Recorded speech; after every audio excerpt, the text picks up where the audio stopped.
Teaching aids we will get for early years PE. Hula hoops is a must, so you want to get different kinds, so that's what we use. So one is a solid one, fairly heavy, that rolls easily and maintains direction.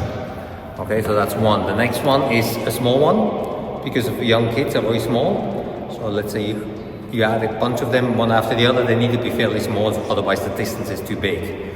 Then you can make a lot yourself. We make a lot of them ourselves. Just use any plastic tube, stick in a piece of wood, and then add tape. You got your own hula hoops, and you can make them in different sizes, whatever you want. And another way to adjust is get some of these adjustable hula hoops. Okay, so you can make different sizes. You can also change direction. For example, you can make a snake.